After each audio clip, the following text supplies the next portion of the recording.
One of the most famed conquerors in history, Alexander the Great was a force to be reckoned with. But just how far did his conquests reach? Hi, it's me, and today we are answering the extraordinary question: how far did Alexander the Great conquer, from the shores of the Mediterranean to the edges of China? Join us as we explore the incredible journey of Alexander the Great and the vast territories he brought under his rule. So hold on to your seats and let's dive right in. It's going to be a wild ride. Alexander the Great, son of King Philip II of Macedon, ascended to the throne at the young age of 20 after his father's assassination. He inherited a kingdom that stretched from the Aegean Sea in the west to the borders of Persia in the east, encompassing territories such as Thrace, Asia Minor, the Peloponnese, and the Aegean Islands. His initial military campaign was focused on securing the northern borders of his empire against potential threats from the nomadic tribes beyond the Danube River. However, following his victory at the Battle of Gaugamela River in 334 BC, where his army decisively defeated the Persian satraps, Alexander's ambition expanded dramatically. He became determined to emulate the legendary heroes of Homeric poetry by conquering the Persian Empire and reaching the ends of the earth. His first major conquest after crossing the Hellespont was the capture of the city of Sardis, the capital of the Lydian satrapy. This was followed by the conquest of the nearby Carian and Ionian cities, which were renowned for their wealth and cultural sophistication. He then turned his attention to the interior of the Anatolian peninsula, subjugating the Phrygian, the capital of the Phrygian satrapy, in 332 BC in Armenian regions before returning to the coast to punish the rebellious Ionian Greeks who had attempted to impede his progress. Alexander's military victories in Anatolia were marked by the decisive battles of the Hal River in 333 BC. During these campaigns, he displayed his brilliant military tactics and leadership skills, as well as his unwavering determination to achieve his goals. The next leg of his journey took him to the Middle East, where he engaged in a series of decisive battles against the Persian king, Darius III. The first encounter was the Battle of Issos in 300 BC near the city of Issos on the Orontes River, in what is now Turkey. The Macedonian army led by the brilliant young king Alexander the Great decisively defeated the much larger Persian army led by King Darius III.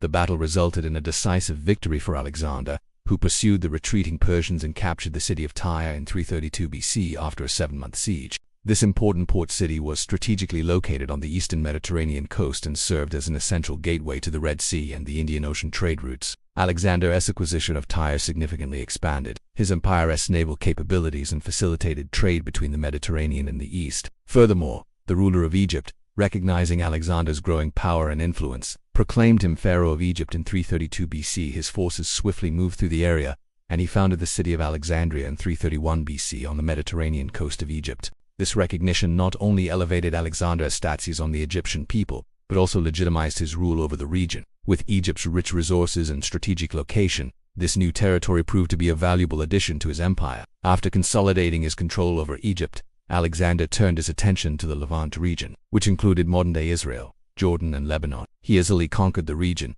which had been weakened by years of conflict between the Persians and the Greeks.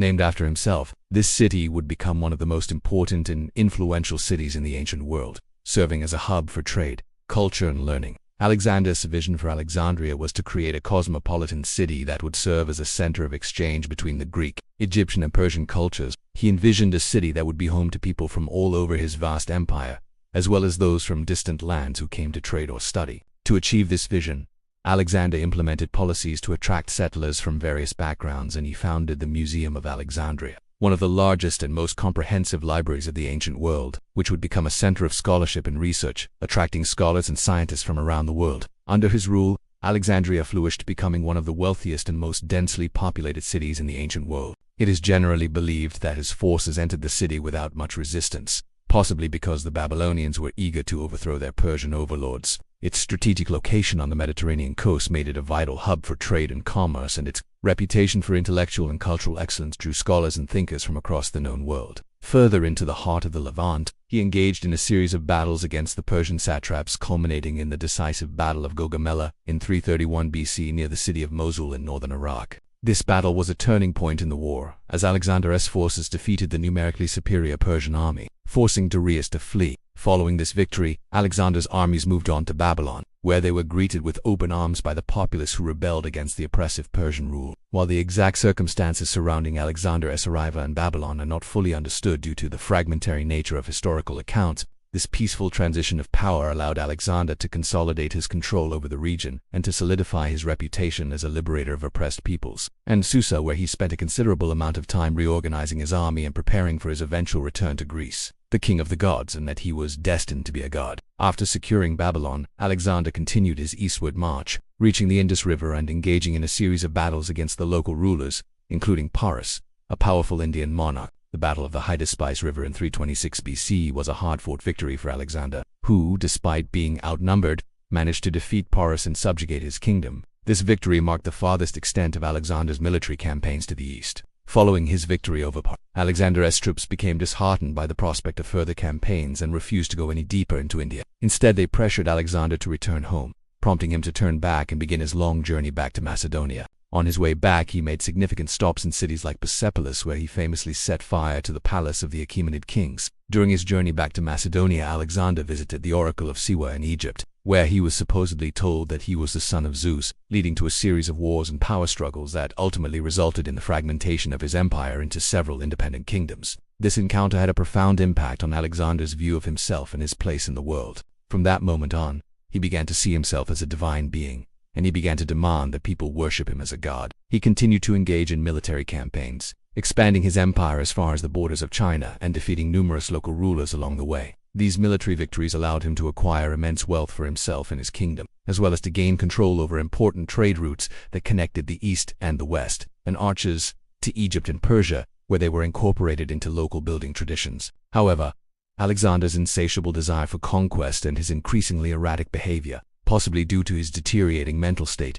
caused tensions within his own ranks. As he ventured further into the east, his soldiers grew weary of the constant fighting and the hardships they faced while campaigning in unfamiliar and often inhospitable lands. Additionally, Alexander's insistence on being worshipped as a god caused many of his subjects, particularly among the Greek city-states, to resent him, seeing his actions as a betrayal of their shared cultural and political heritage. Upon his death in 323 BC, at the age of 32, his vast empire was divided among his friends and generals known as the Diadochi.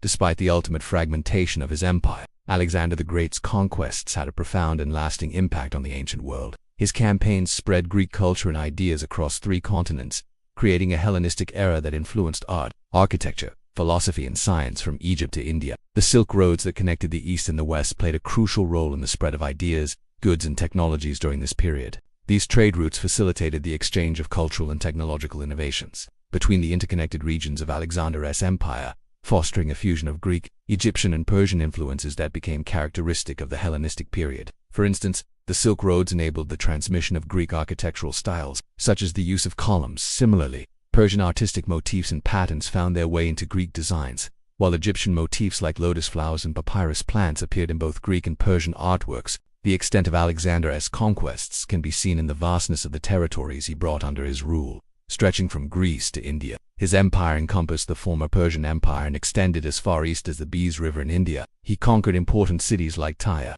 Babylon, and Persepolis, and founded new cities such as Alexandria on the Mediterranean coast of Egypt. Although his empire was short, Alexander's conquests had a lasting impact on the ancient world. His campaigns spread Greek culture and ideas across 3 continents, creating a Hellenistic era that influenced art, architecture, philosophy, and science from Egypt to India. The Silk Roads played a crucial role in this cultural exchange, facilitating the transmission of ideas, goods, and technologies across the vast expanse of his empire. We hope you enjoyed learning about the incredible journey of Alexander the Great and the vast territories he brought under his rule. If you want to continue exploring the fascinating world of ancient history, we highly recommend checking out our other videos on the channel. We have covered a wide range of topics, such as the rise and fall of the Roman Empire, the mysteries of ancient Egypt, and the fascinating stories of ancient civilizations. We also regularly publish new videos, so there is always something fresh and exciting to discover. Thank you for joining us on this journey through time, and we look forward to seeing you in our next video. Thanks for watching.